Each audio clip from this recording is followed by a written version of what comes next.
بسم الله الرحمن الرحيم والتين والزيتون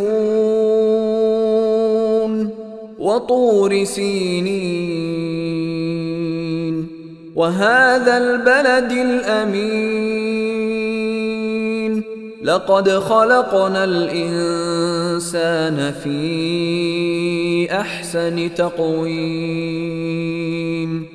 ثم رددناه أسفل سافلين إلا الذين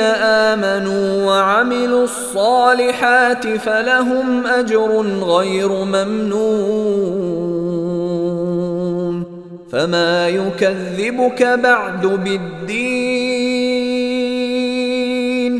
أليس الله بأحكم الحاكمين